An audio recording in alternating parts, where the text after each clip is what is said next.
Good evening, my friends, and welcome to a special episode of Terror Radio Podcast. If this is your first time joining me, then welcome. This is a podcast dedicated in bringing you the best of horror and thriller, old-time radio broadcast, as well as original stories. I am your host, Keith, aka the Radio Show Nerd, and we are celebrating Friday the 13th. That's all I need to say. So, without further ado, this is Terror Radio. I will be featuring 4 radio series for you tonight because I'm just that type of guy. We will be starting with a little gem called The Origin of Superstition. And this was a 1935 series of short stories that focused on popular superstitions. Obviously, today's episode will be Friday the 13th, which was first broadcasted on Friday the 13th, 1935. Following that is Suspense, and the radio play will be Friday. And this was first broadcasted on February 4th, 1962. After that is The Witch's Tale, and the radio play is The Devil's Number, which was first broadcasted on January 13th, 1938. And we will conclude with Lights Out, Death, Robbery, starring the great Boris Karloff. And this was first broadcasted on July 16th, 1947. So, you all know the drill. Sit back, turn down the lights, and listen to the tales of Friday the 13th. Enjoy.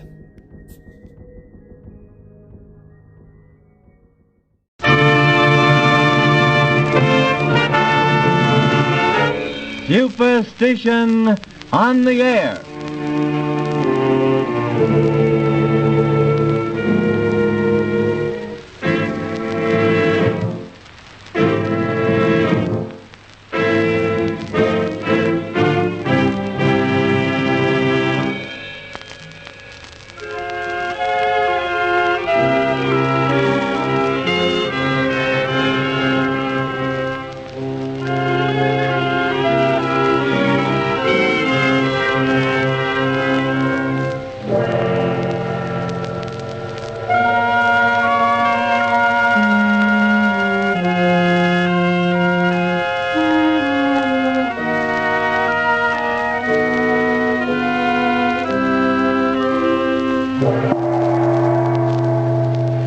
Ladies and gentlemen, it is our pleasure to offer you another short story in the series designed to disclose the origins of superstition.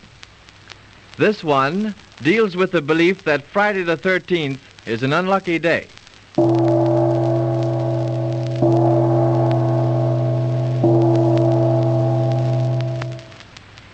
Henry, aren't you ready yet? Your breakfast will get cold. Hurry now. I'll be with you in a minute, Doris. Oh, every time you have a day off, Henry, it takes hours before I can get the housework started, and it upsets Oh, darling, all my... I'm sorry. But you know I only have a day off once every 2 weeks. Well, do I get those nice hot biscuits for breakfast? Yes, dear. Here, read the morning paper while I get them out of the oven. All right, honey, but make it snappy. I've got to meet Bill out at the club for a game of golf. And here are the biscuits and your ham and eggs. Now eat them before they get... Great Scott! Can you beat that? What's the matter, Henry? Do you know what day this is? No. It's Friday the 13th. Well, what's wrong with that, dear? What's wrong? Why, it's unlucky. Now I bet everything will go haywire today. I know I'll have some bad luck. Oh, why, darling, just because it's Friday the 13th, it's no different from any other day. Oh, yes, it is. I look at the disasters that happened on that day in England, right here in our own country. But, darling, those things would have taken place anyway, regardless of the day. Just as the incident that was responsible for starting that belief would have occurred whether it had been Friday the 13th or not. So don't be superstitious. Superstitious? Why, Doris, you know I'm not superstitious. But I'll bet Friday the 13th has been a jinx to mankind since the creation of the world. Oh, no, Henry. You're wrong. That superstition began much later than that. It was after the passion and crucifixion of the Christ that the superstition of that day and number became universally feared as an omen of evil. You mean they didn't regard Friday the 13th as unlucky before that time? No. Oh, true, the belief of lucky and unlucky days and numbers had begun with the old Chaldeans and Egyptians, but the actual superstition of Friday the 13th did not begin until after the crucifixion. For people believed that because 13 sat down to the Last Supper, Jesus Christ was betrayed and crucified the following day, which was Friday the 13th of Nisan by the Jewish calendar. Which only proves that Friday the 13th was unlucky, Doris. No, Henry. But don't you remember in the Bible that before the feast of the Passover, Judas had gone into the city of Jerusalem and had bargained with the priests who hated the Christ because he was hailed by the people as a prophet? And they agreed to pay Judas 30 pieces of silver if he would deliver the Christ to them when he was away from the multitudes. After the Last Supper, Judas left Jesus and his disciples and went to the temple where the priests were excitedly discussing the growing power of the Christ and...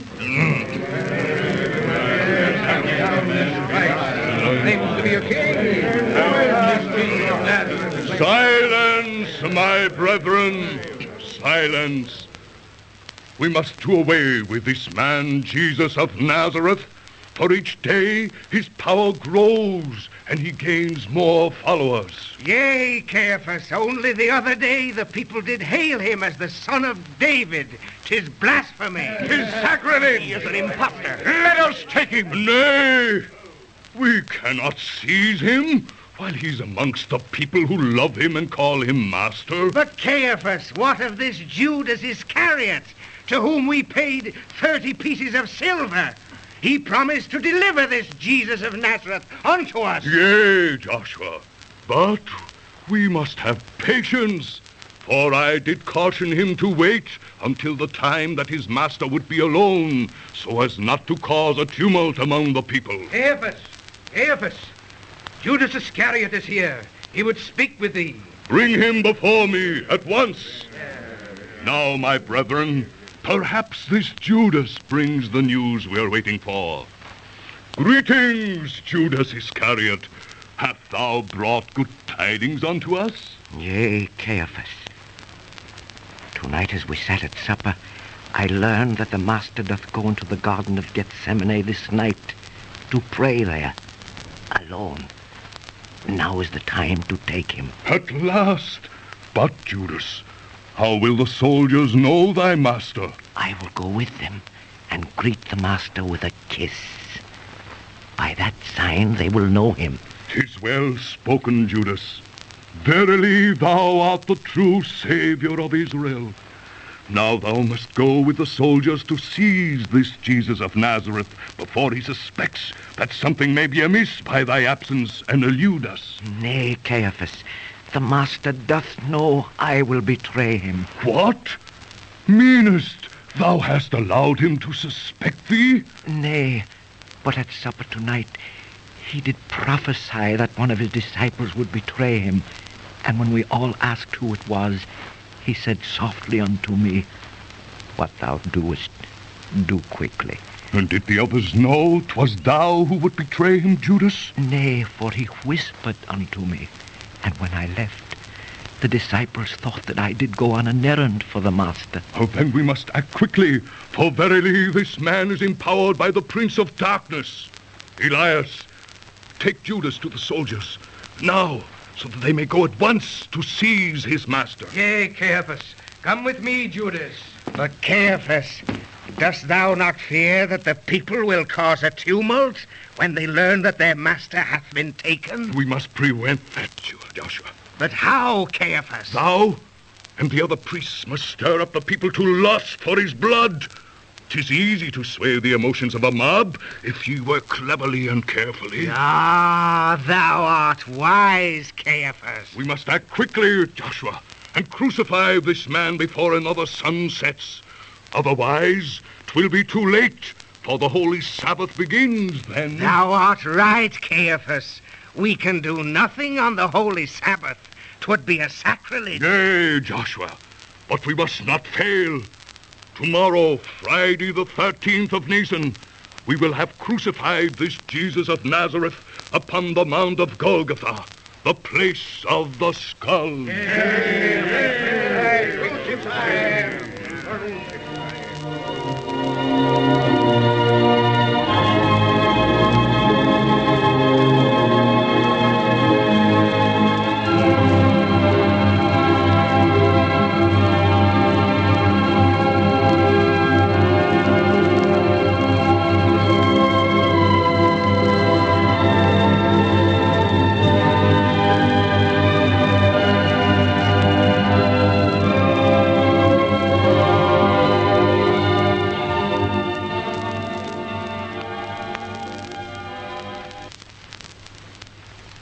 But, Joshua, why should this Jesus of Nazareth be dying now upon the cross, when he hath done nothing? Thou art a Roman, Lucius, and thou dost not understand.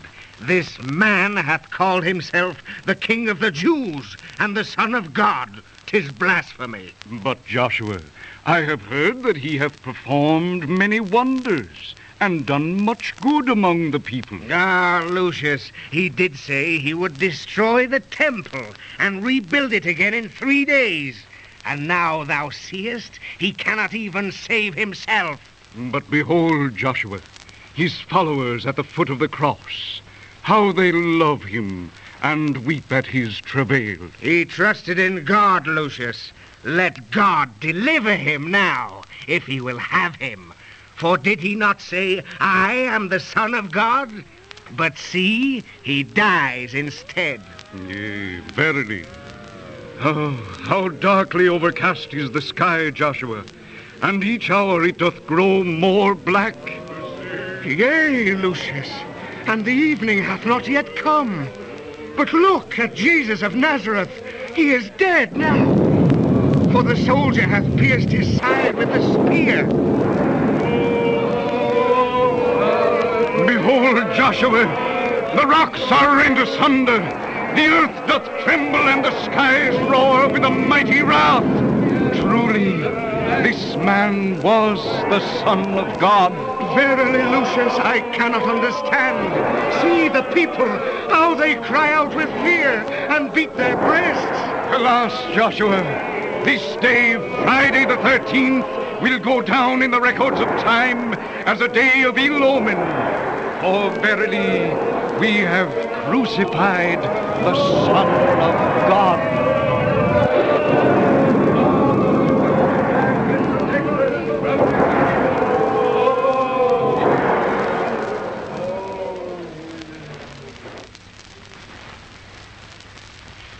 And so, after the crucifixion of the Christ, the people believed that Friday the 13th was a day of ill omen. But as you know, Henry, the day itself had nothing to do with it. Why, you're wrong, Doris. After all, it was an unlucky day. The people turned against the Christ and crucified him, didn't they? Oh, but Henry, don't you understand that the Christ was destined to be crucified, regardless of whether it was Friday the 13th or any other day? Yeah, but someone's at the door. Oh. I'll see who it is, honey. Telegram, sir. Will you sign here, please? Okay, thanks. Great Scott! What is it, dear? A telegram from your mother. Listen to this. Barbara, Myrtle, and I coming for visit. Arriving on the 2:45.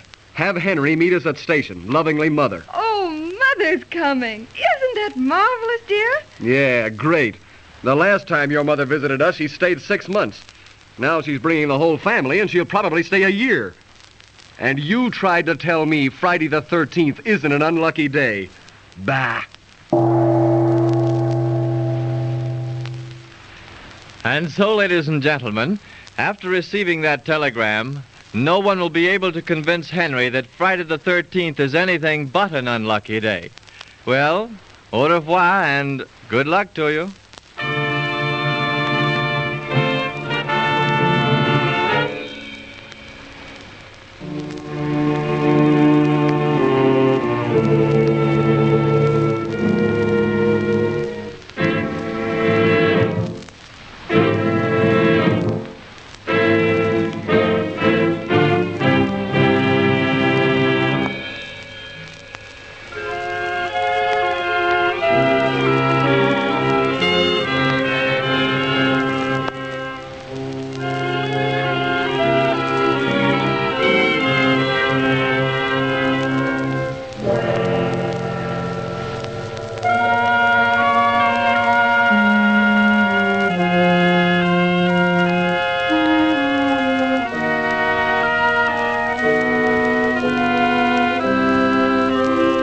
And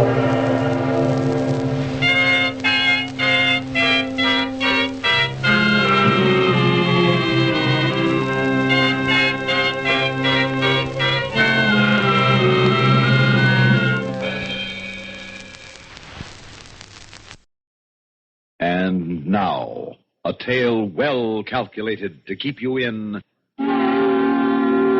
suspense. Friday the 13th? Unlucky? Nonsense. Rank superstition, that's all. Listen now to Act One of Friday, starring Ivor Francis, and written especially for Suspense by Jonathan Bundy.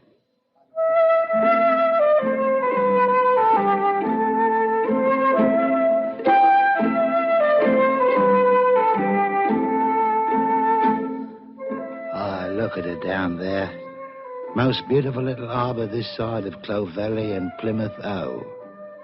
And so peaceful and quiet down there now, you'd hardly believe that a few years ago we had us one of the busiest ports on all the coast of England. A high deal of trade went in and out of this port in those days, sometimes 3 and 4 ships a week. There was always them as laid over, too, and the hopes of picking up a cargo, unexpected, and fishing boats, a plenty of them. But mostly it was trade. Ships and sailing men from all the 4 corners of the earth. And I was part of it. A few years ago, did I say? Well, I guess to be more exact was more like 40 years ago. Long time for a man. Shipping agent, I was. Not a single piece of pottery or sack of grain or bale of goods that didn't go through these hands of mine. Aye. Or through our hands, that is. You see, I had me a partner, Philip Morley by name. Fine young chap he was, too. Why, in 7 or 8 years, he knew most as much about that business as I did. There we are, Beckham. We're all ready for the Lorenta now. I've made all the arrangements, and she can start taking on cargo first thing in the morning. Fine, Philip, my boy, excellent. But I'd say it's about time now, wouldn't you? Why a master like Captain Cunningham should have had such trouble filling out a crew, I never understand. Something about the sailing date, he said. Oh? Well, I don't see why. Well, now, I shall be off to London to arrange the insurance for her. Some superstition it was. That superstition? Yes, sir. Bah, Tommy rot. And, Philip, you know that as well as I do. Of course, the men behind the master, superstitious, most of them, and omens and things and black cats across the deck. Aye, carrying a hare's foot for luck, too. All right. They're kind of simple and amusing, and they're harmless. But this, well, if you ask me, my lad, it's carrying things just a bit too far. It's ridiculous. Well, isn't it, lad? Well, of course, there was the Bristol Queen, Beckham. The Bristol Queen and 100 others that left for the open sea on all days of the week. Well, I know, sir. No, Philip, it's all foolishness. Foolish superstition and nothing else. And don't you ever believe otherwise.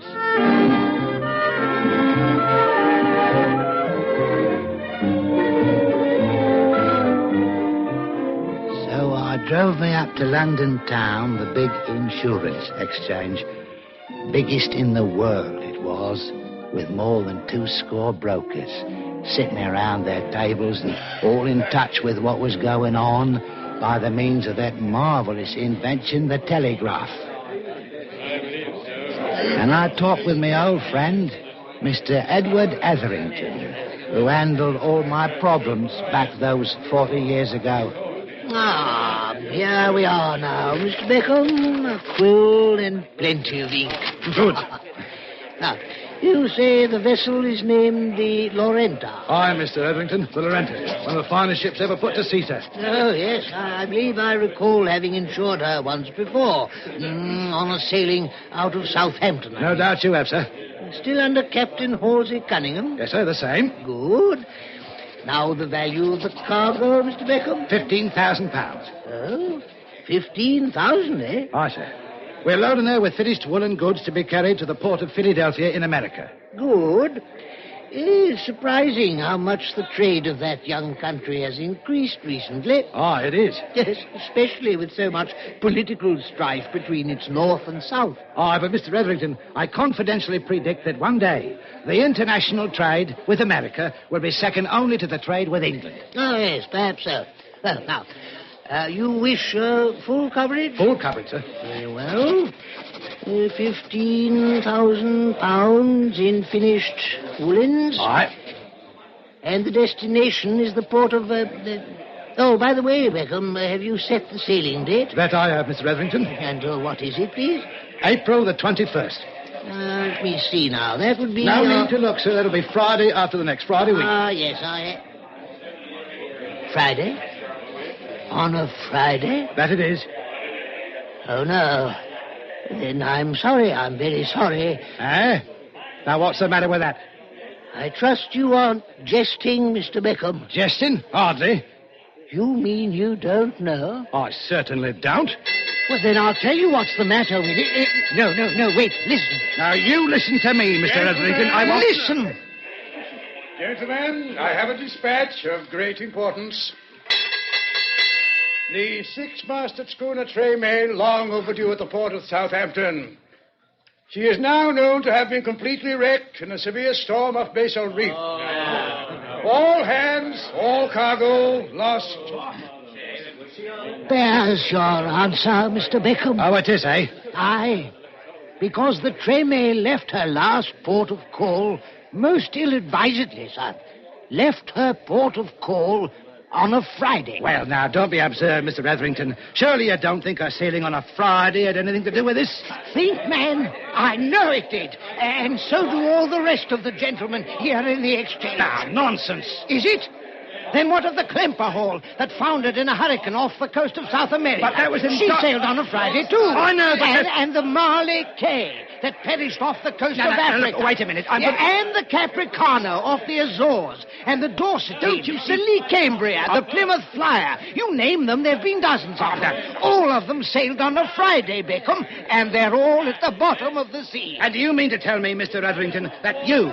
or any other supposedly intelligent person... I tell you, Beckham, there is an unholy curse on Friday sailing. Ah, come on now. Well, ask the sailors. They know it, and most of them, those that have their wits about them, wouldn't sign on for a Friday clearance if their very lives depended on it. Rubbish. Most of the masters of our shipping fleet know it, too.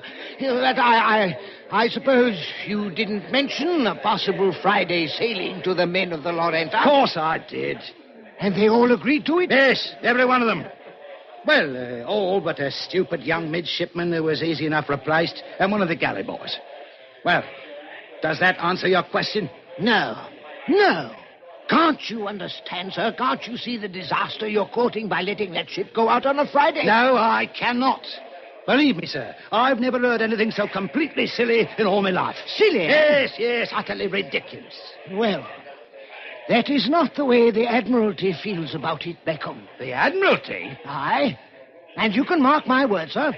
Before this 12-month is over, there'll be an edict against Friday sailings, a royal edict. Ah, Tommy rot. Now fix up these air papers so I can have my coverage for the Lorenta. Well, will you do it? No, Beckham, not I. Now you look here. Not unless you change that date. Very well. Then I shall have to take my business to someone else. I'm sorry. Not only now, but hereafter. That is up to you. But you mark my word, Edward Etherington. The Lorenta will sail on a Friday, and she'll be living proof of what a fool you've just made of yourself.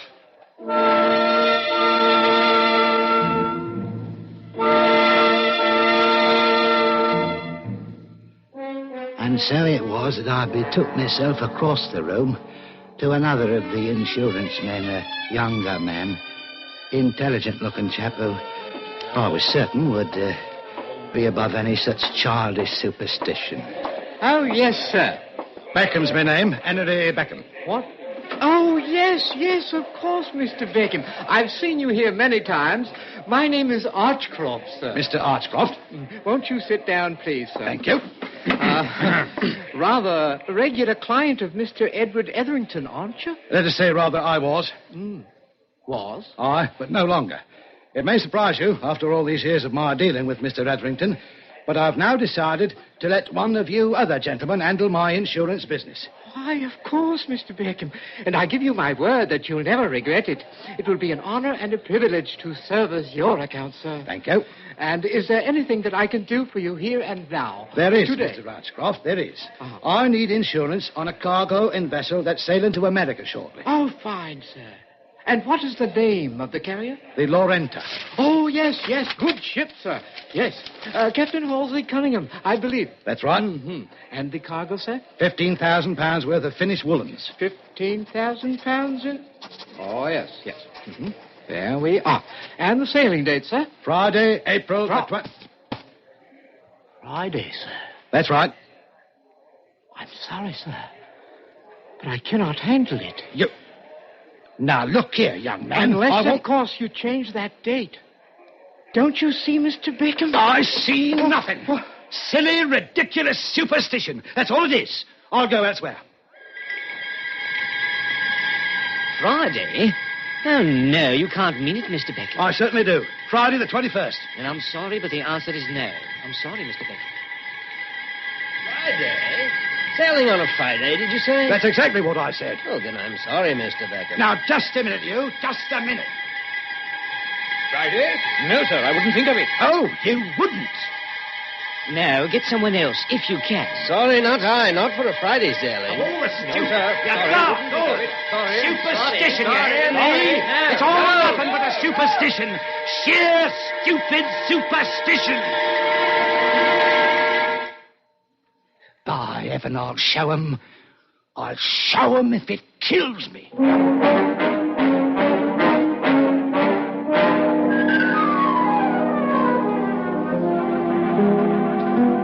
Hard-headed businessmen, they call themselves. But because of this nonsensical belief in a curse on Friday sailings, they turned me down. Well, then, I'll tell you what I did. And I don't deny that by the time I got back here from London, back to all the old familiar things that have been so close to me so many years, well, I don't deny that more than once my determination began to waver a bit, as you might say. But ahead I went with my plan. Beckham, what are you up to, man? Philip, my friend, I'm selling out. I don't understand. I'm selling out to you, Philip. Well, what on earth for? Well, you've done well for Beckham and Morley. You've done well for yourself. That means you've saved enough to buy me out. Yeah, I've seen that. And so I'm selling out to you. But why? Because I have need of cash, a lot of cash. Well, has something gone... No, boy. Nothing's gone wrong. But if you'll buy me out, it'll give me what I need to finance the building of a ship. A ship? Yeah, to prove once and for all the absurdness of this Friday sailing superstition. Huh.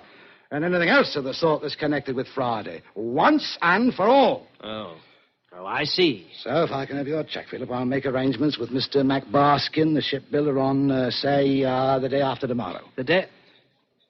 That's Friday. That's right. Friday, as ever was.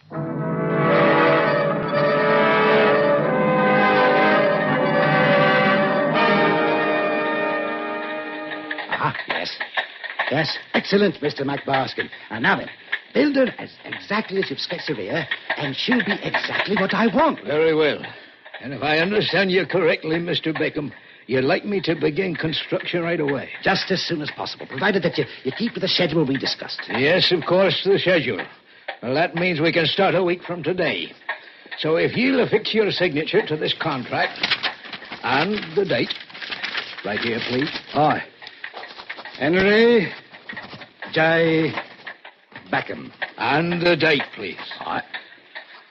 Friday, April the 28th. And so it was.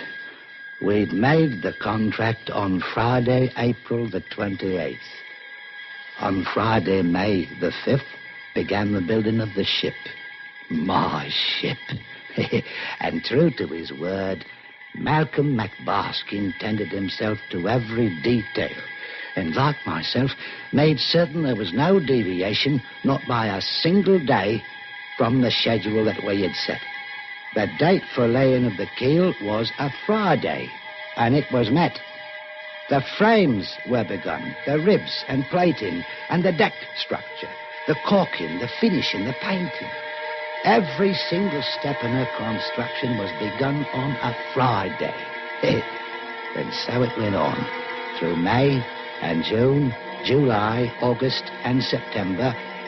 And then finally, on a beautiful morning at the end of September... Oh, she's a beauty, all right. Just wait until they get the canvas on her. That won't be until after this launching. I understand Beckham has done all this by himself. Certainly hopes he finds his point. Hey, here's the pretty girl up there with him. Right now, they're getting ready. Right now. All ready now, my dear? Yes, I guess so, Uncle Henry. Very well, then. Now, hold the bottle tightly, and don't worry, when it breaks, the wrapping will keep it from hurting you, see? So strike it with all your might. But won't it splash all over my nasty dress that you got for me? Oh, well, I'll buy you a dozen more, my dear. All prettier than this one. Now then, all ready now? All ready, I guess. Good. Then speak up loud and clear. Go on, dear. Just the way I told you to. Long may you sail... Yes. Long may you sail the seven seas, good ship. That's right. And long... And long may you prosper, each cargo richer than the last. And may you serve to show to all mankind that the only truth is truth itself. I still don't understand what that means, Uncle Henry. You're doing fine, my dear. Now go right ahead. And now this day... All right. And now this day, the 22nd day of September, a Friday... That's right. Go on.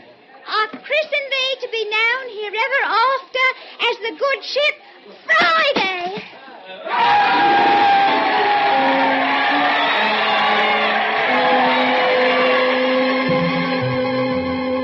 Aye, there she was. My ship, the Friday, sliding down the ways, gliding as graceful as a swan, into the waters that would caress her for the rest of her natural life. And then, as she sat there bobbing gently on the tide, I knew I was right. That I now can prove I was right. As soon as she was fitted with her canvas, a matter now of only days, but one thing would remain.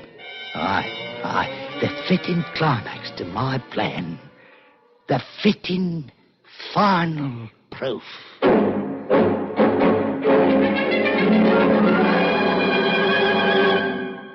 In just a moment, the concluding act of Suspense. You know, there's a lot of talk, sensible talk, about driving carefully. But there are times when you shouldn't drive at all. Don't drive when you're drowsy. Pull off the road and rest for a little while. Don't drive when you're angry or upset. People are apt to take out their anger on the car and cause a serious accident. And never drive if you've been drinking. Obeying these don'ts may save your life or someone else's.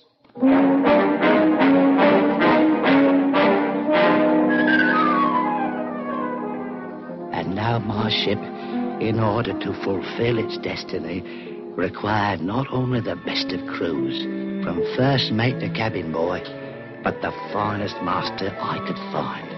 A master truly worthy of her, and who would also meet my, yes, I'll admit it, my rather unusual requirements. And when I did find him, I knew that he was the man. And let me assure you again, Mr. Beckham, I deem it a privilege to take the command of this fine ship of yours. And I was certain you'd feel that way about it, Captain. Now, as for the sailing date, to begin a maiden voyage. Any time you say, Mr. Beckham. Immediately, if you like. Immediately? Aren't you forgetting the schedule? Oh, of course. And always remember this, Captain. Aye, sir. I selected you to be the master of my ship because of your excellent record and reputation. Yes. Thank you, sir, thank you. But also, and more important, Captain, to prove once and for all the utter fallaciousness of that absurd superstition. Absolutely. Now, you must understand that, Captain. You must understand that. How important that is to me. I do. You must understand that that is my only reason for having undertaken all this and for having selected only you. And I do understand, Mr. Beckham. I do understand. I'm glad you do. Captain Friday.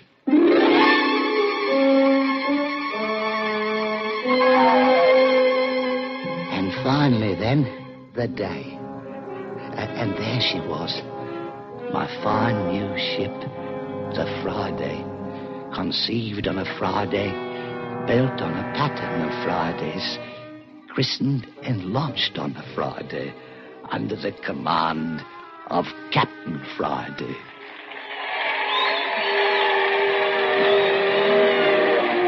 Aye, the day, Friday, October the 13th, under a clear blue sky, proud in a new paint and polished brass and billowing canvas, with flags and pennants flying, the good ship Friday, under Captain Friday, sailed out of the harbor on a maiden voyage and sailed on a Friday. Thousands of people who'd heard of her and what she meant. Thousands thronged the piers to wish her bon voyage and cheer her on her way, to wish her Godspeed. Bells rang and whistles blew in her honor. In my honor, for here at last was living proof beyond the shadow of a doubt, that the silly, ridiculous, childish superstition about Friday being unlucky was indeed a superstition and nothing else. I'd staked my everything on her, all my money, yes, almost my soul. And now, before the doubters, before the world, I'd prove that I was right. I'd won.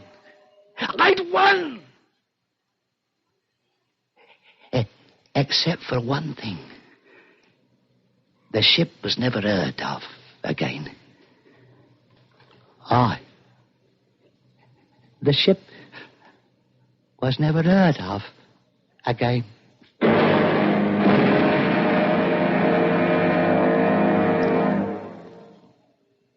Suspense. You've been listening to Friday, starring Ivor Francis, and written especially for Suspense by Jonathan Bundy.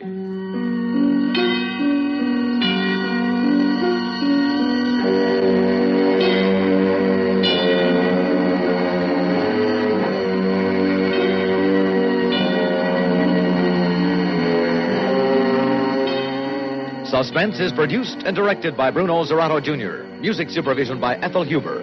Featured in tonight's story were William Redfield as Morley, Robert Dryden as Etherington, Mercer McLeod as Captain Friday, Lawson Zerby as Archcroft, and Hetty Galen as the girl.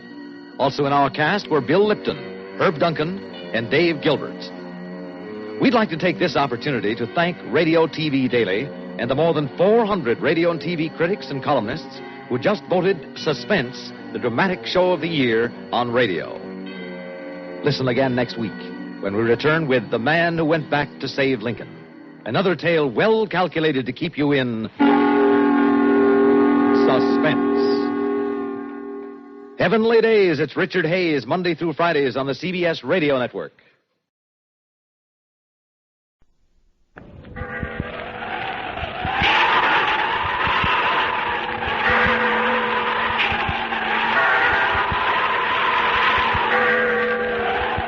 Witch's Tale.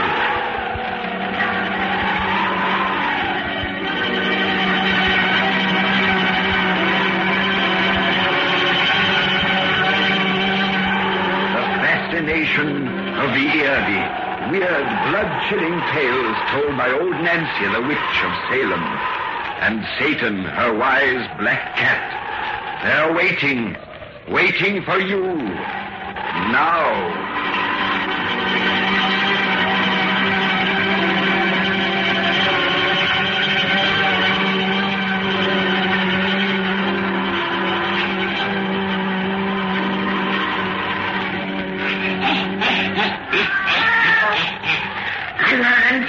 Old I be today. Yes, sir, 103-year-old. Well, Satan, me and you'd better plan to spin these folks a pretty little yarn tonight. Douse all them lights. That's it. Make it nice and dark and cheerful when you hear our bedtime stories. Now, draw up to the fire and gaze into the embers. Gaze into them deep, and soon you'll see the dining room of a fine old house in England. And there, on the evening of the 13th of May, begins our yarn about the devil's number. The devil's number. Serve coffee and liqueurs in the East Room, Peters. You'll be more comfortable there. Yes, sir. Permit me to lead the way, Mrs. Oliver. Certainly. What a wonderfully huge place you have here, Mr. Rockwell. Harry, don't you wish that our home had so many rooms that we'd be compelled to designate them by points of the compass? I'm not sure that I do when I think of Mr. Rockwell's yearly cost for upkeep. When my original ancestor built the place in 1512, and other ancestors later enlarged it, they had a very poor regard for a 20th century descendant who'd have to bear its expense in depreciated currency. Here we are. Take this chair, Mrs. Oliver. Thank you. This house was built in 1512, you say. My, that's over 400 years ago. Yes, its lack of modern conveniences attest to that. You know, I'm offering you very poor hospitality in exchange for the jolly entertainment you afforded me at this time last year. Poor hospitality? After that dinner? Well, anyone can feed his friends. But you fed me in such a delightfully original manner. Original? Don't you remember? By a coincidence, today's day and date are precisely similar, except for the month. You were at my anti-superstition party. Yes, with 13 at table, and you compelled everyone to break a mirror. And to spill salt. To enter the dining room, I had to walk under a ladder. Of course you were at that mad affair. I shall never forget it. I've gone about knocking on wood ever since. But I'm only joking about being superstitious, of course, although it's bred in my British bones. There's a coffee and liqueurs, sir. Oh, yes, yes. Will there be something else now, Mr. Rockwell? Not for the present. I'll ring if I want you. Yes, sir. You know, it's a darn funny thing that we should visit your place for the first time on Friday the 13th, as you first visited us. The coincidence never occurred to me until you mentioned it. I thought of it when I drove you down from London. If we hadn't been detained in Liverpool, we'd have begun our visit yesterday, as we planned. Perhaps the hoodoos I made you attempt last year arranged the coincidence. I scarcely think the hoodoos will harm us after this long time. But perhaps we should light a bonfire to keep them at a distance. Light a bonfire? Yes. Evil spirits are afraid of fire. If you look out that window, you'll see several fires which my tenants have lighted for their protection. Your tenants? You mean modern English farmers believe seriously in the ill fortune of this day? Whether they believe seriously or not, they take no chances. Do you know the basis for its ill fame? Why? Because Friday was the day of crucifixion. Yes, when evil triumphed over good, and the devil over God. 13 is the devil's number, because he was the chief of each convene of witches and wizards, which always numbered 12 in addition to himself. Now, you've been holding out on us, Bert. We never dreamed that you were an authority on folklore. Oh, dear me, I'm not. I'm only the merest dabbler. But it is an interesting subject, don't you think? Most interesting, particularly for today. Would you like to see a concrete example of the 13 superstition? A concrete example? Yes. But first, you must assure me that you're not at all squeamish. Not I. Then come this way. Oh, Peters. Peters? Yes, sir. Fetch me a lamp or a lantern, will you? Yes, sir. Now, I'm taking you to the unused portion of the house. You sure you won't mind looking at human bones, Mrs. Oliver? Human bones? Very old ones. They've been in the house for nearly 3 centuries. You keep bones in the house? Well, they belong to an ancestor of mine. He was such a wicked old chap, the church wouldn't permit his remains to be buried in consecrated ground, so we had to find a resting place for them somewhere.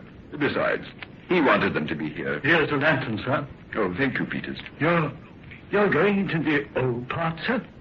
That's where we're headed. Not towards the North Tower, sir? Yes, to the crypt of old Eric. Please don't go in there, sir. Not tonight, Mr. Rockwell. If the old wizard starts any trouble, Peters, we'll shout and let you know. But, Mr. Rockwell... Come along, you two, who want to learn about superstition. Mr. Rockwell, wait. Take this. Oh, must I carry that prodigious weapon with me? You've promised me you always will when you go in there, sir. Please. Oh, very well. I'll take it. Now, come along, open the door. Yes, sir.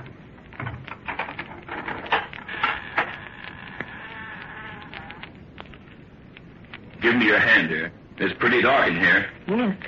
I'll leave the door open, sir, and stand here waiting, if you need me. All right, Peters. Your butler doesn't approve of this expedition, apparently. No, he doesn't like the North Tower and old Eric. Why did he insist you carry that huge revolver? He always does when I visit the old part. He has it loaded with dum-dum bullets. Dum-dum? Yes, they're ordinary lead or steel-jacketed bullets crisscrossed with a knife across the nose to make them spread on impact. Someday I shall tell him that only silver bullets are of any use against ghosts. Ghosts? Or disciples of witchcraft. Now, what on earth are you taking us to see? Merely some old bones. Watch your step. The floor's not very sound in here. There's a lot of rubbish to fall over. Now, you're working up to some sort of a practical joke leading us into this darkness. Oh, upon my word, I'm not. No, really. Although I do owe your wife some retaliation for having made me walk under ladders and break mirrors. I've never been in such a spooky place. Nor I. These old halls beat any haunted castle I've ever read about in books. The shadows cast upon them by Mr. Rockwell's rubbing lantern are giving me the shivers. Me, too. You're getting your revenge for Judith's superstition party, Bert. But tell us about this ancestor of yours whose bones we're going to see. Wait till we reach his resting place. The tale will be more effective then. Here we are. His remains are enclosed in that little iron chest. In the niche in that wall? Yes. I'll open his tiny coffin. Oh! Here, you see all that is still earthly of Eric Rockwell, my many times great-grandfather who was burnt at the stake by order of King James I. For witchcraft. Burnt at the stake? For witchcraft? Yes. Members of the family bribed the official executioners and were allowed to reclaim these bones from the ashes. They sifted so diligently that only the bones of a single foot escaped their pious search. Otherwise, the skeleton of the old scoundrel lies intact within this iron box. Why do you keep him here? Well, I've already explained that the church refused to allocate hallowed ground for his remnants. That Eric's bones were not consumed together with his flesh was considered extremely unfortunate at the time, for it was commonly believed that they would enable him to live again. People believe such rot as that? People still believe it. Oh, wait till you hear all the story. Gather round me, my children, and listen. The old gentleman whose skull and assorted bones lie before us in these pretty shadows had great supernatural power. According to incontestable records, he was born in the year of 1514. He was executed in 1623. When he was over 100 years old. When he was 109 years old. But when he was led to the stake, he didn't look a day over 40. Bert, are you making all this up? Not a word of it. However, let's hear the rest of Eric's history.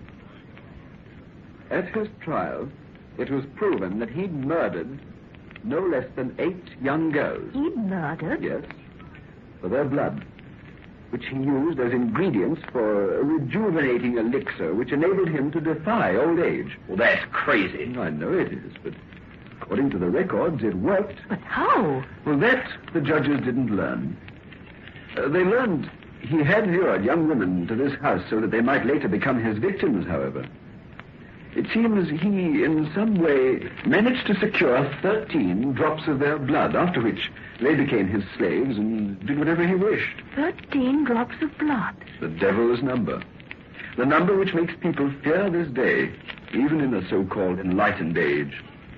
After Eric had secured that small amount of blood, the girl would become his creature. Then he would drain her arteries at leisure in his laboratory, which still exists as he left it. As a matter of fact, the old villain was probably merely a first-class hypnotist with a wide, sadistic streak. But he makes a good story for Friday the 13th, doesn't he? Yes. But why do you keep his awful bones in your home? A matter of tradition. We Britons are governed always by that, you know. The old boy is said to have remarked before his death that if his bones weren't collected and kept in Rockwell Manor, and that if his laboratory and implements weren't preserved intact, that the house would be destroyed. The foolish believe that he had a purpose in that command, some idea of resurrecting himself from the dead. Mad story, isn't it? Yeah. Now close that ghastly chest and let's go back to where it's light. I'm for that. I brought you here for a ghostly thrill. I've given myself the shivers. Don't close the chest yet. Hold that lantern so I can look. Judith, I never knew before that you possessed a morbid streak. I didn't either. But those bones, that grinning skull, they fascinate me. You're bearing out the legend, Mrs. Oliver. Old Eric was noted for fascinating women.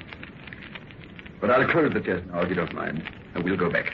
Yes, dear. I'm ready for another glass of birch brandy. Wait, please. Let me close the chest. If you wish. Oh, Dear.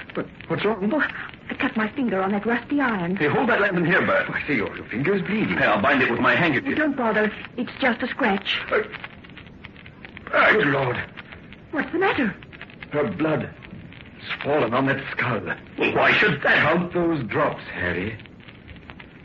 I make 13. The devil's number. 13 drops of blood on the wizard's skull.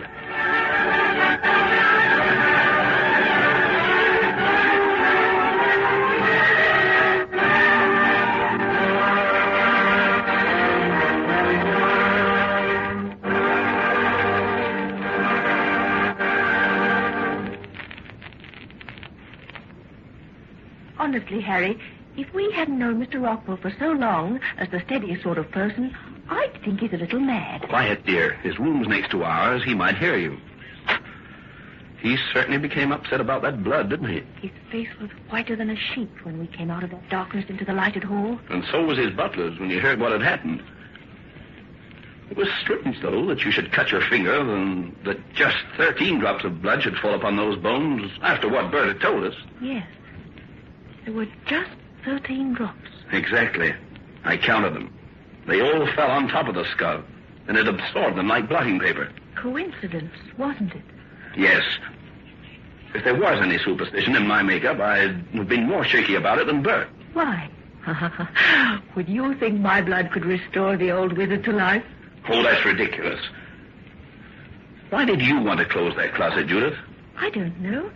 Just a mood, I guess. Well, I'm tired. Let's go to bed. All right. I'd better remove the handkerchief you bound around my finger and wash it thoroughly before I take off my dress. I don't want bloodstains on this new gown. No, I'll put some iodine on that cut. Harry. Huh?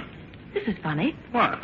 There's no blood on either my finger or the handkerchief. No? Yet the cut was bleeding profusely when you bound it. Let's see. Look. That is funny. The wound seems to have closed after those 13 drops. Evidently. Another coincidence, isn't it? The cut's a tiny one. It's not remarkable that so little blood flowed from it. Harry, there's still another coincidence that I haven't mentioned to you. What do you mean?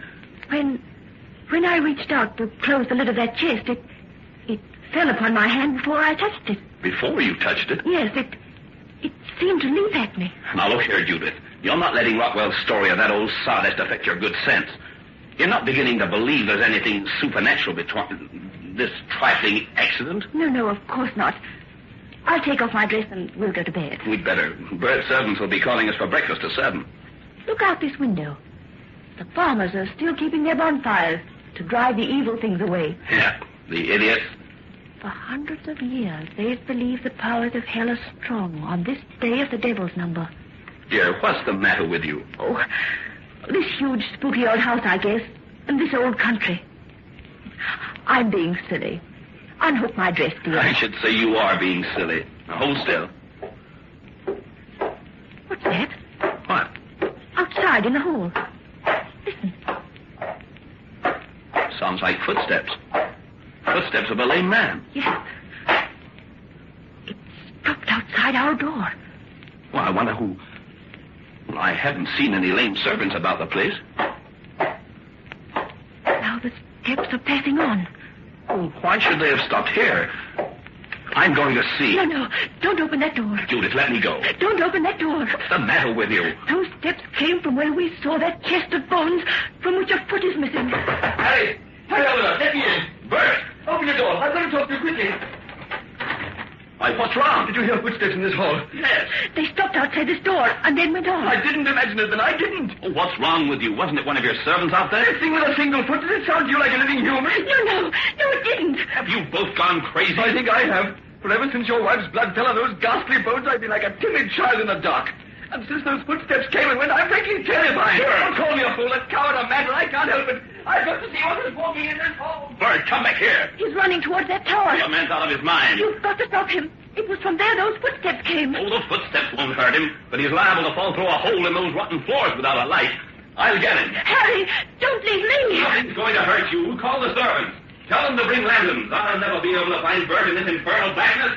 Bert! Bert! Yes, I'll call. Peter! Come here, quick!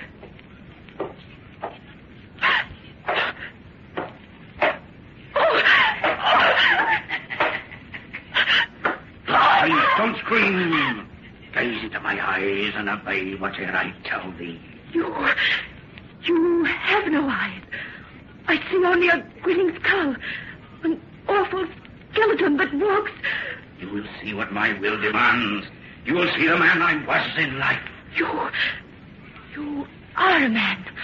I see that now. A man who wears a strange, ancient clothes. A man who has lost a foot. Thou shalt act as my will demands. Thou shalt help me to become indeed the living man you see. No. Yes. No. For the devil, my master, hath given thee to me. Come, I lead. Ye follow. I follow. Follow me and learn my master's power. Follow me and learn the magic of 13 drops of blood.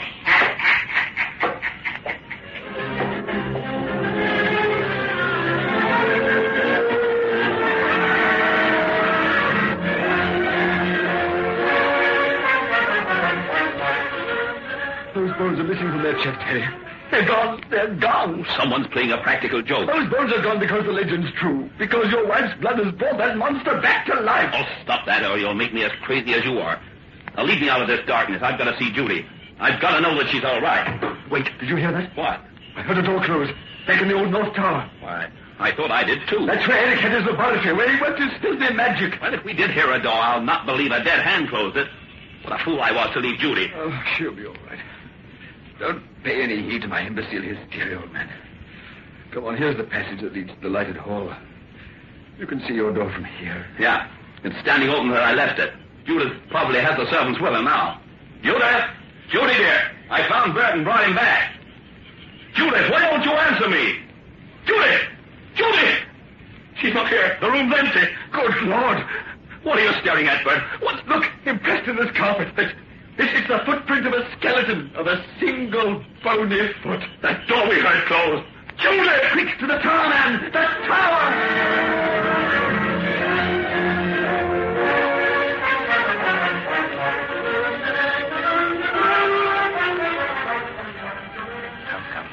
Come, we have little time to waste, my dear. Soon thy husband and the present master of this house will note thy absence and seek thee in his laboratory. But there is time enough. There is time enough for that which thou wilt do. What must I do? First, thou must prepare an altar to my master. For fear of the curse, they have left this chamber quite unchanged. In the scroll work of yonder roll thou will find a carven serpent. Go, press its head. I press. Yes, a pillar opens. Put thy hand inside and draw forth 2 black candles. Black for the worship of my master. Now, place them here. They are placed. Now from the sacred cupboard, take the tinder box and light them. Oh, my hands. Oh, Satan, they're still useless for thy work. They are hands of the dead, and have no strength nor power. But thou hast restored my will, hast given me the means for my hands. Soon, by her death, thou shalt give me back my life, O Satan. The candles are lighted. Bring forth yon earthen basin now, and the flask that lies beside it. Unstop the flask and pour its contents in the bowl. It's the holy oil of hell. Oil from fat of newborn babes. Now, place it here between the candles. Now from the cupboard, take yon keen-edged knife and with it in thy hand recline upon the altar. Thou art to be the sacrifice. Why, thy husband comes, but he will be too late. Hey, the door's locked. Are you inside there, Judith? Answer me. I'll not. Lie thou on the altar. I do as you command. I heard her voice. She's in there. The clock. The dead is in there, too. The dead shall soon be alive. Warm blood shall enter his bones and the flesh again. He means murder. Get on, man. Break down the door. Take it. Help us. Raise thy knife, woman, and strike it to thy heart. Oh, Harry. Raise not his voice. Obey it, son. Obey me. Listen to me. Now, strike. Strike that knife into your heart, I say. No. The door's giving, Harry. Come on, quick. Use that knife, that I may have my blood. Don't do that. Don't. Strike. Don't let her. Strike. Devil in hell, my master. Satan lend power to my long-dead will. By the 13 drops of blood thou didst give me from this woman, make her give me all the flame within her veins. No! Oh, whatever! I call on hell! Strike, woman! Strike! I obey. Judith! The door open! The door open! Strike! I tried. Stop her! Woman, turn thy blade on them who stay I can't hold it. He's all the strength of hell. Come in! Strike! Oh, she's happy! Burn a knife with my arm! I have thy blood. Thou, too, will be in my power. Don't let those bony hands touch that arm. You'll be under his spell as she is. I can't stop him. The blood! My blood! Just 13 drops! And the glory at me! I've got a knife! I've got it! Now, look out! I've knocked the lighted candle in this oil. The oil is spreading flames all around the room. Fire's the only way to stop this monster, the one way to destroy him. Not if he escapes. He's circled the flame. He's out the door. Follow him. The woman still remains my slave. Her blood yet will give me life. Stop him, Bert. Stop him. You have a gun, the one Peter gave you. Shoot. Lead and bullets won't destroy a thing of hell. We have nothing else. He's going away with Judith. Try! Try, but there's no hope. Stop them. Fallen in a scattered heap of bones. Harry! Judith, come. Coming back to me. The devil's spell is lifted from her. Oh, Harry, darling. My dear. But lead and bullets couldn't destroy a thing of hell. They couldn't. You said the dum-dum bullets in that pistol were made by cutting a cross upon the notebook. A cross? Yes, a cross. The sign of heaven. We must get out of here and rouse the servants. Those flames can't be stopped now. And soon this house will fall as old Eric prophesied. Wait.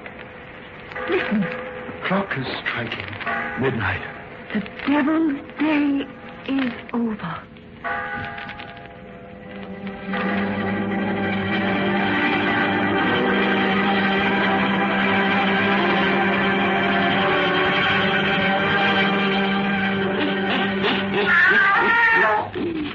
Well, that's the end of that, Satan. You folks looks out for Friday the 13th when it comes your way.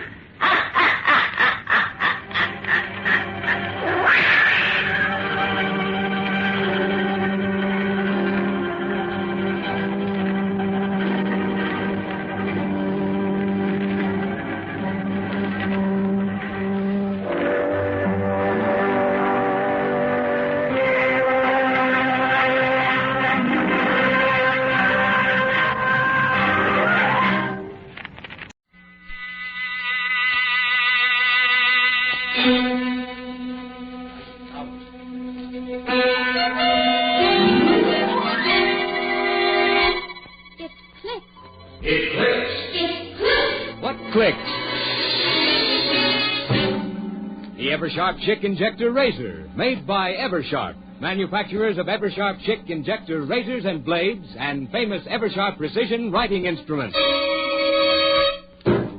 Hideous things come out of the darkness to prowl the tortured earth. Evil hands stretch forth to seize. Evil eyes are watching. Unholy voices whisper and quarrel in the fearful silence. Death stalks. Loathsome, horrible death. Dare you put out your lights and listen to Boris Karloff in a story of horror in the deepening darkness? Dare you listen to... Lights out.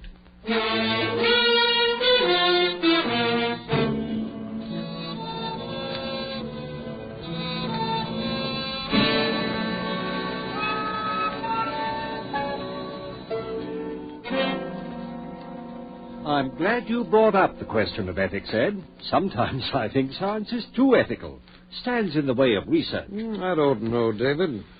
Take your work, for example. It's wonderful, but you have to be very cautious.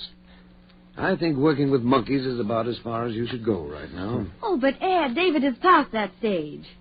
Why not show Ed the one you worked on today, darling? If you'd like to see it, Ed, it's right in the lab. Yes, I would. I saw it last night after you injected the poison. I'll get it, David. Thank you, dear. It's in the second cage. Ruth's a wonderful girl, David. Must be a big help to you in your work. Don't know what I'd do without her. But if she ever gets too interested in pure science, I'm going to lock her out of the lab and just make her go back to being a wife. How do you find time for a wife? Now, look here. All you practicing surgeons think the research man is a machine. Not me, Ed. Ruth means more to me than all the discoveries I might make. Her happiness is all I live and work for. Well, I can't say that I blame you. She's a very charming person. Here he is. Same one you saw last night, Ed. Stone dead. And there he is, just as healthy and alive as any other monkey. Why, it's amazing, David. Naturally, I followed all the experiments along this line, but you seem to have progressed much farther. David can't go any farther with animals. He's ready for the next step. And he can do it. Well, I'm all for research, David. But you have a moral obligation in this sort of thing. How do you know it'll work with human beings? Oh, you're a surgeon yourself, Ed. You know that human beings are animals just like all the subjects I've used. I know it'll work. Well, knowing it won't get you far with society. You'll have to submit proof. I know that, and I've tried every way I can think of to get a human being to demonstrate on. He's tried insane asylums, penitentiaries, everywhere. No one will listen to me. Well, in a way, you can't blame them. Even to me, with my training, the idea seems, well, blasphemous. My dear Ed, you can't stop scientific progress because of a so-called moral concept. Besides, what could be less blasphemous than to triumph over death? I'm sorry, but I can't see it that way. I wouldn't want to try it on me. When I'm dead, I want to stay dead. Oh, that's foolish, Ed. Well, if I die first, I want David to use me for a subject. Ruth, don't look so startled, Ed. She's always been my strongest supporter, but I'm not going to use her as a subject. I like her too well as a wife. Still, it gives me the shivers to hear you talk that way, Ruth. Why?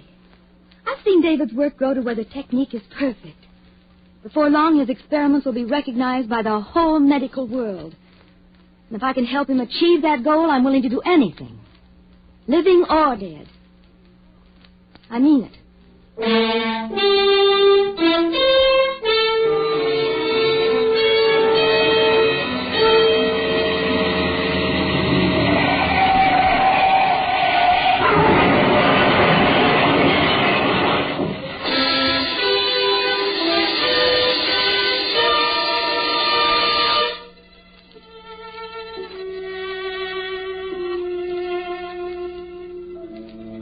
Said she wanted to do it, Ed, living or dead. David, you're surely not going to hold it to that. Not now. Of course I am. She meant it. But I called you over here tonight, Ed, because I need help. Don't tell me that. But I want you to help me bring Ruth's... To bring her here? That's exactly what I mean. David... Will you help me? Or must I bribe some stranger? David, why don't you give this thing up? It's inhuman. Ed, if I succeed, I'll have Ruth back. Don't you see how much it means? Well, yes, if you're successful. Oh, I've no doubt about that. Look, I've got my laboratory record. 714 times I performed the experiment on guinea pigs, rabbits, monkeys. 714 times it's been successful. Don't you see? But, David, this is no laboratory experiment. Ruth was your wife. She is my wife. The only woman I ever loved. That's why I want to bring her back here and start her breathing and living again. There's an ugly name for what you're asking me to do, David. I know. Grave robbery. But there's a better name for it, Ed. Death robbery. We'll rob old man Death.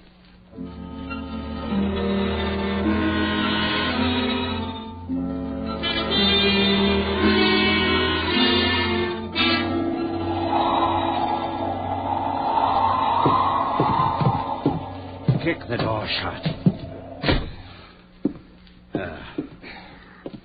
On the operating table. I must say you are completely equipped. It's surgery just as well as a lab. Everything we need is here. There. Well, it's done. Not yet. You mean you want me to stay? Ed, listen. Ever since Ruth, well, I guess I've leaned on you for everything. I won't ask you to stay, but I do need you. Just a little longer. All right, David. I'll stay. Ruth will be the first to thank you when we succeed. David, I'll always doubt this until I see Ruth living, breathing, smiling again. It won't be long, just a matter of 15 or 20 minutes. If nothing happens. What will you do if your operation doesn't work? Then you'll have just one more job to do as my friend. And that? Will be to bury both of us. Oh, now, look, David. If Ruth isn't alive again within a few minutes, I'll have lost her forever. And I'll have proved that my whole life's work is useless. I'll have reason enough to use any of a dozen tricks that any good surgeon knows. End the whole business. Oh, but don't look so horrified, Ed. We won't fail. Let's begin. I should remind you once more, David, that you're usurping powers that belong to God Almighty. I like to think that Providence has wisely held back the knowledge of things like this until we knew how to use them, and I know how. Hand me that large beaker. All right. I'm not going to back out on you, David.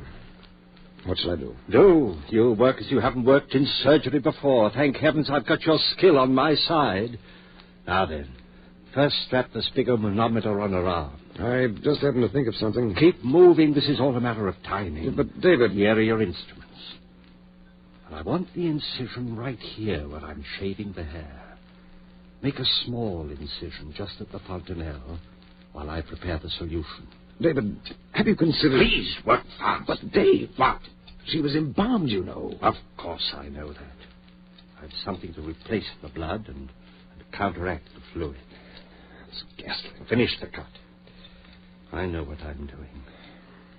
Well, that's all for the incision, but after all... Work nice. Now cut away the dura mater. Entirely?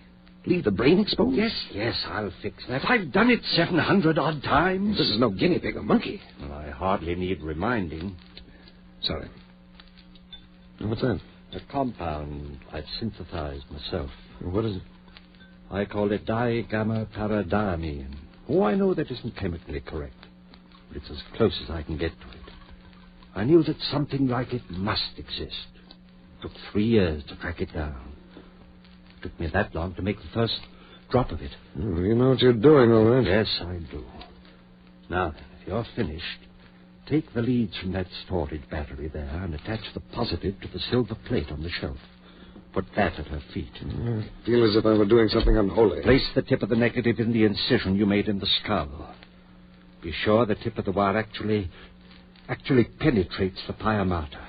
David, what if you bring her back? I will bring her back. But what if you bring her back and find she comes back without her soul? What? Her soul? Yes. You're a surgeon, and you believe in a soul? Well, I hesitate to say there is no such thing. You've seen a good many deaths, haven't you? Have you ever seen any evidence that the soul escapes at death? Perhaps I couldn't recognize the evidence. Put it this way, then. If there is any soul, it either leaves the body or stays with it at death.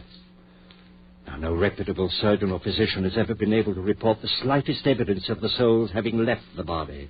So, the soul, if there is a soul, must stay with the body, a part of it. I'm ready now, if you've finished. Everything's set. Good. Close that switch, then, at the battery. Watch the meter and keep the current between plus and minus 5 of 150. There's a rheostat on the edge of the table. All right? All right. Now, I'm going to inject 10 cc's of adrenaline in the brachial artery. Adrenaline? Adrenaline and something else. There. God, she's beautiful, Ed. Yes. She was. She is. You'll see her in a few minutes, just as she was. I wonder what you'll have to tell us. Nothing. Death is only a transcendental sleep. Do you really believe that, dear? Oh, well, what's the difference? How's the current? Let's see. What? It's jumped to 180. Good. Bring it back to 150. That's the result of the injection. On a dead body? Let's say suspended animation. There are still a few things in surgery you don't know, aren't there? I never dreamed of a reaction like that. I'll show you more. Help me swing this lamp over here. But let the ammeter go. It'll hold steady for a minute now. But it might jump again. No, it won't. I've been all through this before. The reactions are exactly the same as the others. What this lamp? X-rays? No, it's a modification of the cathode ray. And just another of my developments. I call these theta rays. Why do you call them that? Well, most rays are named for the first few letters in the Greek alphabet. Alpha, beta, gamma, and so on. Well, that explains theta. Didn't you say theta? Yes. But theta was called the letter of death by the ancient Greeks. Well, that's right. It was the first letter in the word thanatos. Death. I see. A theta without death. Maybe I was too sentimental. Maybe. At least human for once. Let's not argue. Here goes the ray. Now, quickly. The solution. Inject it? No, pump it. I built this pump especially for it. There's the pump switch, Ed. Here? Yeah. Turn it on and watch the ammeter. Okay. It's jumping. How far? 155. Let it go. 160. 170. Hold it there. It'll stay there now. Listen carefully. Yes. As soon as I turn off the pump, I want sphygma readings. But there won't be any blood pressure. Wait and see. Give me a reading each time I ask for it and take them carefully. You ready? This is fantastic. I'm ready. Okay. Reading. Systolic 0. Diastolic 0. That's all right. It will take a few seconds. Now. 40. My God. Diastolic. Hurry. 0. My aortic valve's still open. I'll turn off the ray. Reading. 48. Over 42. David, not yet. Now the stopwatch. 7 seconds after I say go, I want the systolic. Now you have it? Right.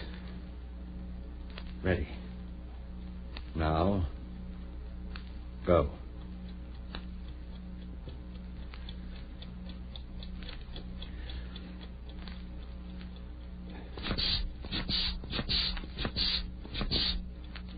$60. Good. Just what it should be.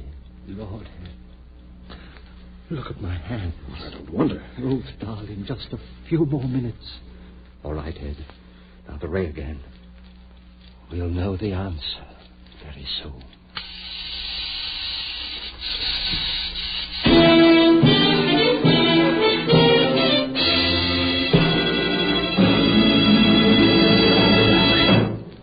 The second act of Lights Out, starring Boris Karloff, will follow in just a moment. But now, listen to the sweetest shaving song ever written. Push-pull, click-click. Changes blades that quick. Push-pull, click-click. With the Eversharp Chick Injector Razor, yes, it clicks for men everywhere. Because the Eversharp Chick Injector Razor is the world's one and only razor with the automatic blade changer. No blades to unwrap. Fingers never touch the blade. Just push-pull, click-click. And a keen new blade is automatically locked in correct shaving position instantly. It clicks because the Eversharp Chick Injector Razor makes shaving 50% faster, 100% safer, 200% smoother. Just try the Eversharp Chick Injector Razor for 1 week. See for yourself the difference. It's a $1.75 value. Special now, only $1.25, complete with 20 blades. For the shave of your life, the rest of your life, switch to an Eversharp Schick Injector Razor. Get yours tomorrow. Push-pull, click-click. Buy an Eversharp Schick.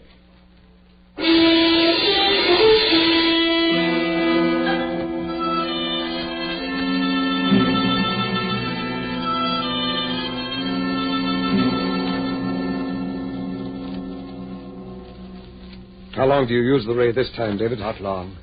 Give me a reading. 68. Over 67. Now. 70. Diastolic. 68. Now. David, 118. 76. Close. Now.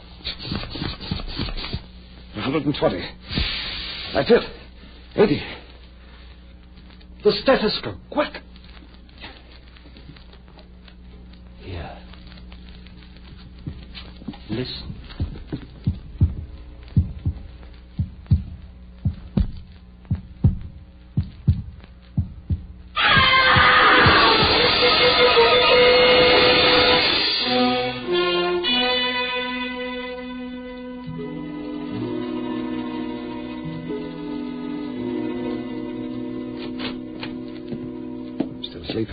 Yes, almost a coma. She's all right otherwise? As far as I can tell, her respiration's normal, pulse just a tiny bit fast, and the reflex is slow, but apparently all right. David, I feel I must apologize to you. Apologize? Why? Well, for doubting you, I suppose. You'll learn to believe me. Very calm in the face of all this. Do you realize that you've performed a miracle? A miracle? I brought my wife back to me, as I promised her. It's an unholy thing, but... But we've conquered death. Is that unholy? We have conquered death. May God forgive us. She'll only wait now. How long has she been asleep? Let me see. 11 hours. Hasn't spoken at all? Not since that first scream, when she fell asleep. Have you given her anything? Just a few drops of brandy. Have you tried to wake her? No, but I think I'll try now. Oh, wait a minute before you do. Why? Well, I hate to keep harping on this business about a soul, David. I realize this is no place for a philosophic discussion, but I can't help wondering why Ruth screamed when she first came back to life. I think there's a logical explanation. After all, it must have been a physical shock. Well, that's true. It must also be true that there was a great mental shock involved. I think that's why she screamed, and I'm wondering whether there's been a permanent effect on her mind.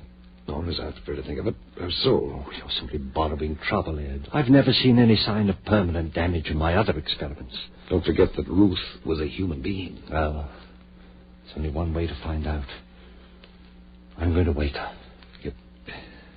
You're not afraid? Afraid? Of what? Ruth. Ruth. Wake up, darling. Ruth, dear, it's David speaking. Wake up, dearest. Ruth. Ruth. Oh, darling. No wonder it scared the poor girl. Ruth, it's David, dear. I kept my promise and you're alive again. Oh, you're all right, honey. It's David. You're... Ruth. Ruth. David, what's the matter? Ruth. God, it isn't her mind. No, David. Her soul.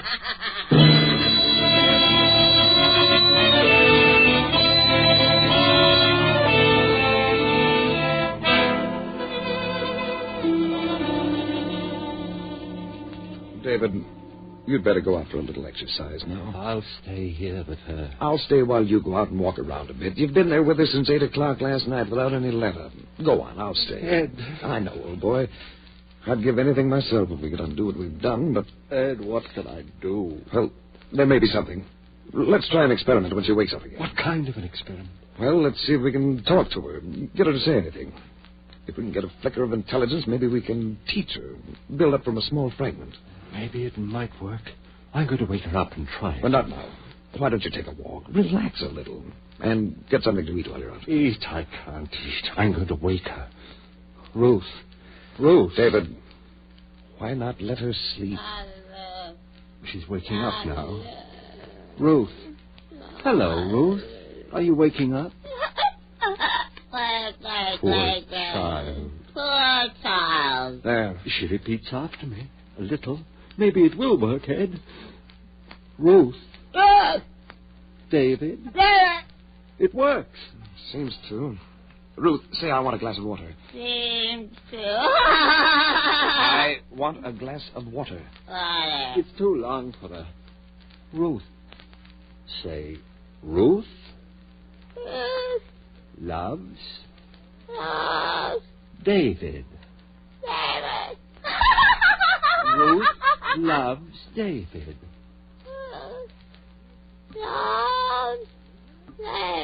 Ruth loves David. It's working, Ed. Maybe. But what is she thinking? I don't know. Stop it! Wait a minute, old man. Listen, too much very tired as you are. Go on out and take a little walk, and I'll work with her for a while. Your nerves won't take much of this. I guess you're right, Ed. I can't take any more. I'll be right there. Fine. I'll take good care of her and see what I can find out. Be patient. Don't worry. I will. And you get something to eat while you're out. All right, I'll try. Poor guy, this is really rough on him. Rough on him. Ruth. We're kidding ourselves. There's nothing there. She's a parrot. Never mind, Ruth. Ruth, put down that scalpel. Don't hurt yourself. Ruth, stay away. Don't put it down. Think of David.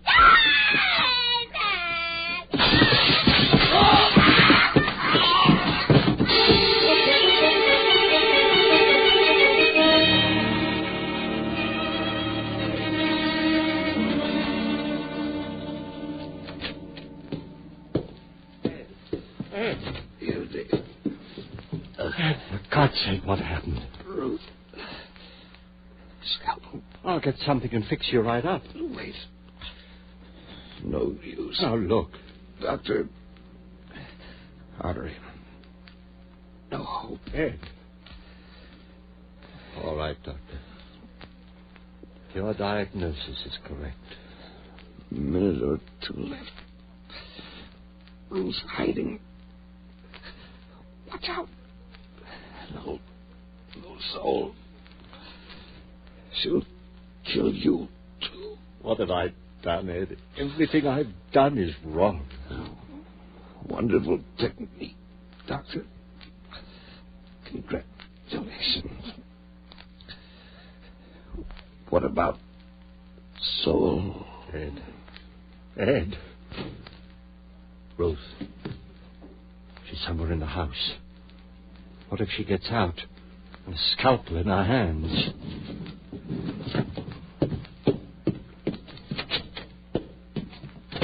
There's been enough damage. Ruth! Ruth! Basement. I'd better take a gun.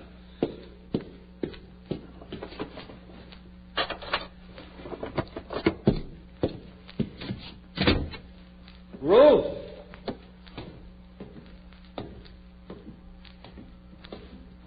Ruth! Wish I had more light.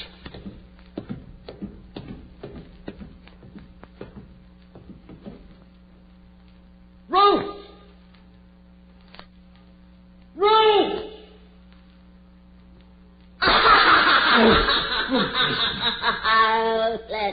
Ruth, now give me that scalpel. You'll hurt yourself. Ruth. Ruth, come back. Come back!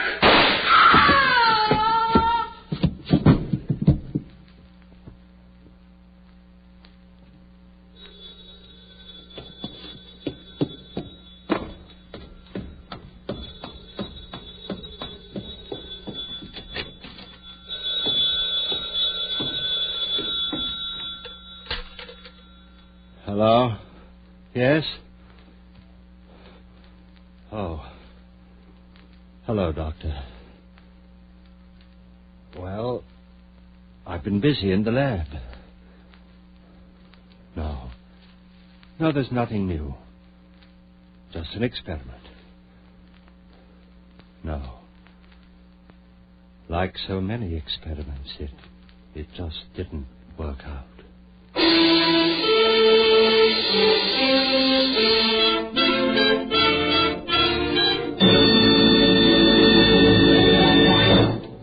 Eversharp Chick has just presented Boris Karloff in the first of the new series of mystery and terror stories, Lights Out. In just a moment, we'll tell you about next week's story. But first, no matter what kind of razor you use now, here's a challenge. There's a better, easier, faster way to shave. Eversharp Chick Injector Razor has banished forever 90% of the nuisance that makes shaving such a chore. Ends nuisance number 1, no time wasted. Eversharp Chick Injector Razor has been proved at least 50% faster. Ends nuisance number 2, it's safer. Patented guard bar prevents skin irritation, even under nose. Eversharp Chick shaves clean and smooth without skin irritation. Ends nuisance number 3, nothing to take apart or put together. World's easiest razor to clean. Just rinse, shake, put away. Ends nuisance number 4, no blades to unwrap. Fingers never touch the blade. Just push-pull, click-click. Because Eversharp Chick's the world's one and only razor with the automatic blade changer that locks a keen new blade, the world's sharpest blade, in correct shaving position instantly. Yes, it's 50% faster, 100% safer, 200% smoother. So for the world's quickest, easiest, cleanest shave, change to Eversharp Chick Injector Razor. It's a $1.75 value, but special now for only $1.25, complete with 20 blades.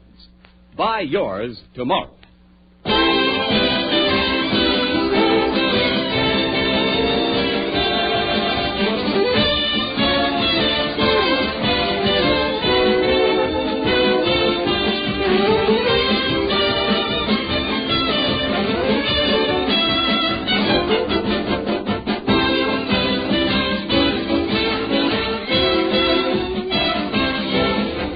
Next week, Lights Out will bring you a story about the undead, the vampires who are doomed to wander alone through all eternity, seeking the blood of innocent ones. Be sure to listen next Wednesday night at the same time.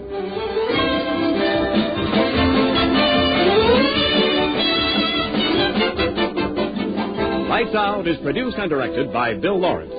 The script is by Paul Pierce and Willis Cooper. This is Ken Niles speaking for Eversharp, manufacturers of Eversharp Chick Injector razors and blades, and famous Eversharp precision writing instruments. For birthdays, weddings, anniversaries, and business gifts, remember the best gift of all is an Eversharp CA pen.